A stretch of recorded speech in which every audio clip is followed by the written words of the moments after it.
کسی گاؤں میں سمیر نامی لکڑہارا اپنی بیوی اور بیٹی کے ساتھ رہا کرتا تھا۔ وہ لکڑیاں بیچ کر اپنا گزارا کرتا تھا۔ ایک دن وہ جنگل میں جا رہا تھا کہ اس سے کسی کی رونے کی آواز آئی۔ اس نے ادھر ادھر دیکھا اور آگے بڑھ گیا، لیکن آواز پھر آنے لگی۔ وہ آواز کس نے بڑھا تھوڑی دور جا کر دیکھا تو ایک بچہ رو رہا تھا۔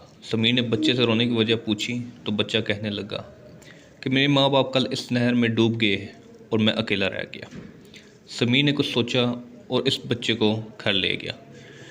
بچے کو بیوی کے حوالے کر کے وہ لکڑیاں کاٹنے چلا گیا۔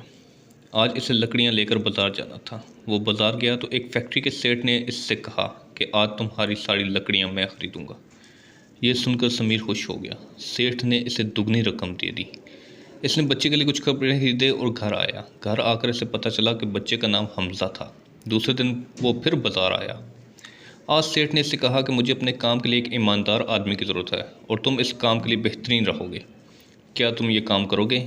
سمیر نے خوش ہو کر ہاں کر دی اور دوسرے دن سے کام پر جانے لگا۔ اس کی آمدنی بڑھ گئی۔ سالہ سال بیت گئے۔ حمزہ اور سمیر کی بیٹی اب ایک ہو گئی۔ سیٹھ اب بوڑھا ہو چکا تھا۔ اس نے اپنی فیکٹری سمیر کے نام کر دی اور خود ملک سے باہر اپنے بیٹے کے پاس چلا گیا۔ کچھ عرصے میں سمیر نے شہر میں اپنا بنگلہ بنا لیا۔ اب وہ لوگ اس بنگلے میں رہنے لگے۔ سمیر نے حمزہ کی شادی اپنی بیٹی سے کر دی۔ اب وہ لوگ ہنسی خوشی رہنے لگے۔ نیکی کبھی رہگاں نہیں جاتی، اس لیے ہمیں کوشش کرنی چاہیے کہ جہاں موقع ملے ہمیں دوسروں کی مدد کرنی چاہیے۔